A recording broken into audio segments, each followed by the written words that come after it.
வணக்கம் ஃப்ரெண்ட்ஸ், நான் உங்கள் வெற்றி விகாஸ் அகாடமியிலேருந்து கல்யாண்குமார் பேசுகிறேன். இப்போ நம்ம பார்க்க போகிறது ரொம்பவே ஒரு முக்கியமான வீடியோ தான் ஸ்டூடெண்ட்ஸ். என்ன அப்படின்னு கேட்டிங்கன்னா, 2021க்கான தமிழ்நாடு மெடிக்கல் செலெக்ஷன் கவுன்சிலிங் உடைய ரவுண்ட் 1 டேட்டாஸை யூஸ் பண்ணி இந்த வருடம் ரவுண்ட் 1ல் எத்தனை மாணவர்களுக்கு அல்லது எந்தெந்த மதிப்பெண் எடுத்திருக்கக்கூடிய மாணவர்களுக்கு சீட் கிடைக்கும் அப்படின்றத நம்ம இந்த வீடியோவில் பார்க்க போகிறோம்.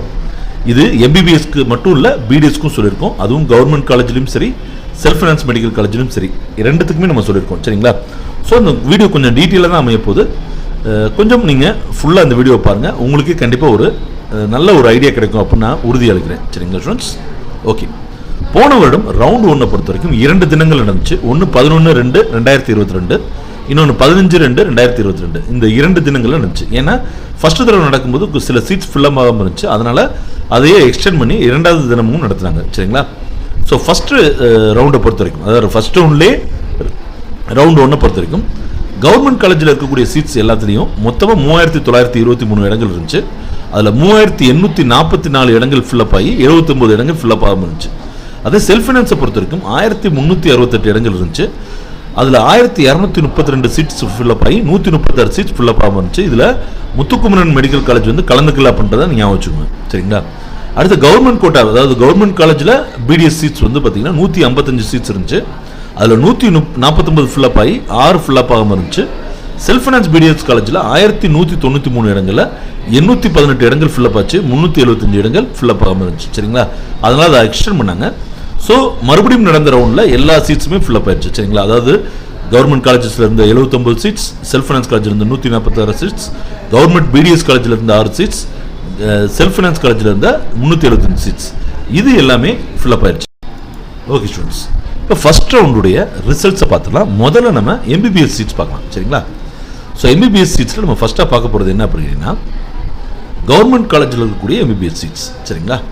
இதில் ஓப்பன் கேட்டகரியை பொறுத்த வரைக்கும் 701 மதிப்பெண்கள் ஆரம்பித்து 589 முடிஞ்சு.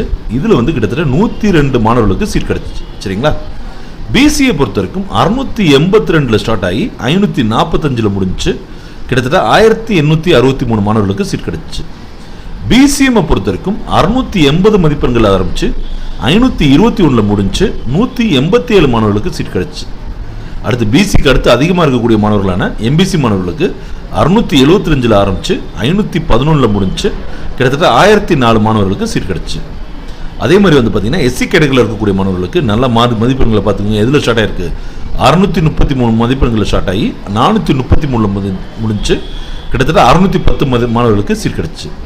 அதே மாதிரி SCA மாணவர்களை பொறுத்த வரைக்கும் 615 ஸ்டார்ட் ஆகி 363 முடிஞ்சு. கிட்டத்தட்ட 117 மாணவர்களுக்கு சீட் கிடச்சிச்சு. ST மாணவர்களை பொறுத்த வரைக்கும் பார்த்தீங்கன்னா 492 ஆரம்பிச்சு 317 முடிஞ்சு. கிட்டத்தட்ட 40 மாணவர்களுக்கு சீட் கிடச்சிச்சு. சரிங்களா? இது கவர்மெண்ட் காலேஜஸ் பொறுத்த வரைக்கும். சரிங்களா? இதுவே வந்து பார்த்தீங்க அப்படின்னா ப்ரைவேட் மெடிக்கல் காலேஜில் கவர்மெண்ட் சீட்ஸ் வந்து பார்க்கலாம். ஓப்பன் கேட்டகரியில் இருக்கக்கூடிய மாணவர்களுக்கு 596 மதிப்பெண்கள் ஆரம்பித்து 530 முடிஞ்சு 103 மாணவர்களுக்கு ஓப்பன் கேட்டகரியில் சீட் கிடச்சிச்சு. அதே BC மாணவர்களுக்கு 592 ஆரம்பித்து 511 முடிஞ்சு 678 மாணவர்களுக்கு சீட் கிடச்சிச்சு. அதே மாதிரி BCM மாணவர்களுக்கு 534 ஆரம்பித்து 497 முடிஞ்சு.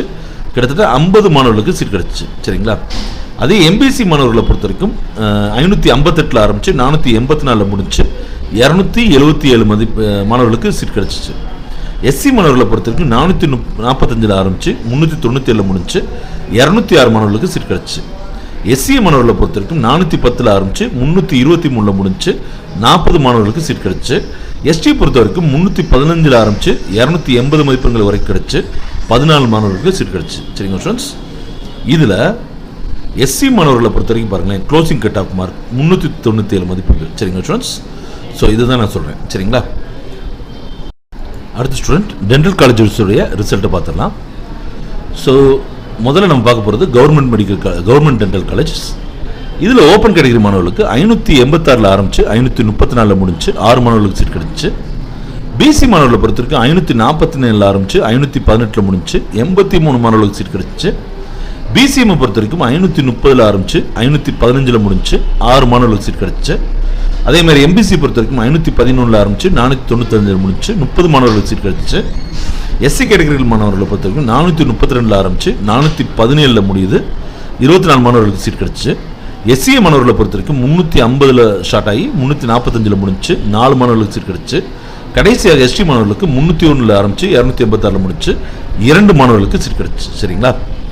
ஸோ இந்த கவர்மெண்ட் காலேஜில் இருக்கக்கூடிய கவர்மெண்ட் டென்டல் காலேஜஸை பொறுத்த வரைக்கும் இதுதான் ரிசல்ட். அடுத்து பிரைவேட் டென்டல் காலேஜஸில் என்ன ரிசல்ட்ன்றதை பார்த்துலாம். ஓசி கேட்டகரி இருக்கக்கூடிய மாணவர்களுக்கு 582 ஆரம்பிச்சு 464 முடிஞ்சு 29 மாணவர்களுக்கு சீட் கிடச்சி. பிசிஏ பொறுத்த வரைக்கும் 517 ஆரம்பிச்சு 409 முடிஞ்சு. ஸோ இதில் வந்து 557 மாணவர்களுக்கு சீட் கிடச்சி. பிசிஎம் பொறுத்த வரைக்கும் 508 ஆரம்பிச்சு 368 முடிஞ்சு 69 மாணவர்களுக்கு சீட் கிடச்சி. எம்பிசியை பொறுத்த வரைக்கும் 510 ஆரம்பிச்சு 361 முடிஞ்சு 312 நமக்கு 312 மாணவர்களுக்கு சீட் கிடச்சி. எஸ்சியை பொறுத்த வரைக்கும் 410 ஆரம்பிச்சு 321 முடிஞ்சு 180 மாணவர்களுக்கு சீட் கிடச்சி. எஸ்சியை பொறுத்த வரைக்கும் 326 ஆரம்பிச்சு 251 முடிஞ்சு 34 மாணவர்களுக்கு சீட் கிடச்சிச்சு. எஸ்டியை பொறுத்த வரைக்கும் 277 ஆரம்பிச்சு 145 முடிஞ்சு 12 மாணவர்களுக்கு சீட் கிடச்சி. சரிங்களா?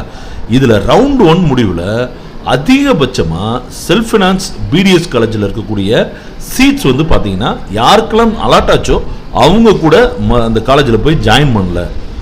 சரிங்களா? ஸோ நிறைய சீட்ஸ் வந்து என்ன ஆச்சு அப்படின்னா ரவுண்ட் 2க்கு ரிட்டர்ன் ஆச்சு அப்படின்றத நல்லா தெரிஞ்சுக்கோங்க. சரிங்களா? ஓகே ஸ்டூடெண்ட்ஸ், இப்போ இந்த வீடியோவோட ரொம்ப முக்கியமான கட்டத்துக்கு வருவோம். இந்த வருடம் எந்த ரேஞ்சுக்குள்ள மதிப்பெண்கள் எடுத்துக்கக்கூடிய மாணவர்களுக்கு கண்டிப்பாக தமிழ்நாடு மெடிக்கல் செலெக்ஷன் ரவுண்ட் 1ல் சீட் கிடைக்கும் அப்படின்றத பார்த்துடலாம். ஸோ ஃபர்ஸ்ட் ஓப்பன் கேட்டகரியை பொறுத்த வரைக்கும் 594 604 மதிப்பெண்கள் எடுத்துக்கக்கூடிய மாணவர்களுக்கு கன்ஃபார்ம்டாக சீட் கிடைக்கும். ஸோ நிறைய மாணவர்களுக்கு என் மேலே கோவம், இந்த எக்ஸ்பெக்டட் கட் ஆஃபை பொறுத்த வரைக்கும் ஏன் இவ்வளோ சார் சொல்கிறாரு, எல்லாருமே குறைவாக சொல்கிறாங்களே, நம்ம சார் மட்டும் ஏன் இப்படி அதிகமாக சொல்கிறாரு அப்படின்னு சொல்லி என்கிட்ட பயங்கரமாக வாக்குவாதெல்லாம் பண்ணுறாங்க. சரிங்களா? பட் நான் ஆல்ரெடி சொல்லிட்டேன். சரிங்களா? கிட்டத்தட்ட வந்து 2000க்கும் அதிகமான மாணவர்கள் நம்ம யூடியூப் சேனலில் ஃபாலோ பண்ணிட்டு இருக்கக்கூடிய மாணவர்கள்ட்ட கேட்கக்கூடிய 32 கேள்விகளுக்கு அவங்க கொடுத்துருக்க ஆன்சரின் அடிப்படையில் தான் நம்ம கால்குலேஷன் போட்டிருக்கோம். சரிங்களா? ஸோ இது வந்து சின்ன விஷயம் கிடையாது. என்னோட எக்ஸல் சீட்ஸ் பார்த்தீங்கன்னா 32 பக்கம் இருக்கக்கூடிய எக்ஸல் சீட்ஸ்லாம் கால்குலேஷன் மேட் பண்ணி தான் நம்ம இந்த இதை கொடுத்துருக்கோம். சரிங்களா? சரி, இப்போ பிசிக்கு போகலாம். 548 560 மதிப்பெண்கள் எடுத்துருக்கக்கூடிய மாணவர்களுக்கு கன்ஃபார்ம்டாக சீட் கிடைக்கும்.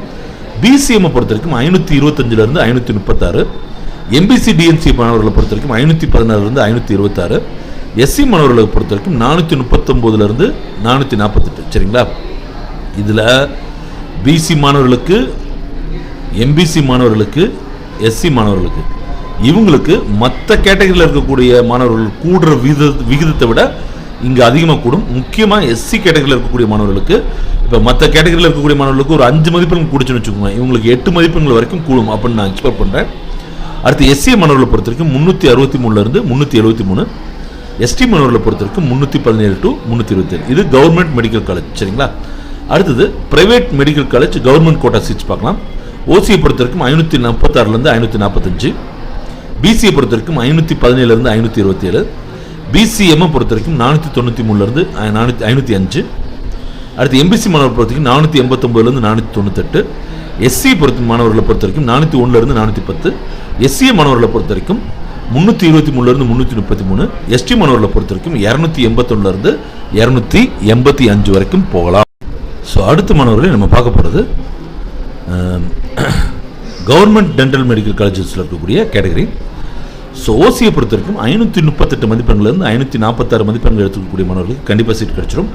அதேமாதிரி பிசி கேட்டகரி பொறுத்த வரைக்கும் 523 529, பிசிஎம் பொறுத்த வரைக்கும் 517 522, எம்பிசி பொறுத்த வரைக்கும் 498 504, எஸ்சியை பொறுத்த வரைக்கும் 420 426, எஸ்சிஏ மாணவர்களை பொறுத்த வரைக்கும் 345 349, எஸ்டி மாணவர்களை பொறுத்த வரைக்கும் 286 291, பிரைவேட் டென்டல் காலேஜஸ் பொறுத்த வரைக்கும், அதாவது கவர்மெண்ட் கோட்டா பொறுத்த வரைக்கும் 462 470 ஓசிக்கு, பிசியை பொறுத்த வரைக்கும் 408 415, பிசிஎம் பொறுத்த வரைக்கும் 366 372, எம்பிசி மாணவர்களுக்கு பொறுத்த வரைக்கும் 360 365, எஸ்சி மாணவர்களை பொறுத்த வரைக்கும் 317 323, எஸ்சிஏ மாணவர்களை பொறுத்த வரைக்கும் 245 253, எஸ்டி மாணவர்களை பொறுத்த வரைக்கும் 140 150. சரிங்களா ஸ்டூடெண்ட்ஸ்? ஸோ இந்த விதத்தில் எடுக்கக்கூடிய மாணவர்களுக்கு கம்பல்சரியாக சீட் கிடைச்சிடும் அப்படின்றது உங்கள் வெற்றி விகாஸ் அகாடமியோட ஒரு கன்க்ளூஷன் கிடையாது. இதை எப்படி சொல்லலாம் அப்படின்னு கேட்டிங்கன்னா ஒரு டென்டேட்டிவ் ஸ்கோர் தான் இது. சரிங்களா ஸ்டூடெண்ட்ஸ்? ஸோ இது நிறைய மேத்தமெட்டிக்கல் கால்குலேஷன்ஸை பேஸ் பண்ணி இருக்கிறது தான், சரிங்களா? ஸோ இது உங்களுடைய அடுத்த முடிவுகளுக்கு சாதகமாக இருக்கும், அதாவது சப்போர்ட் பண்ணுவோம் அப்படின்னு நான் நம்புகிறேன். அடுத்த வெள்ளிச்சிக்கும் சந்திப்போம். நம்ம சேனலை இது வரைக்கும் சப்ஸ்கிரைப் பண்ணணும்னா மறக்காமல் சப்ஸ்கிரைப் பண்ணிக்கோங்க. பை.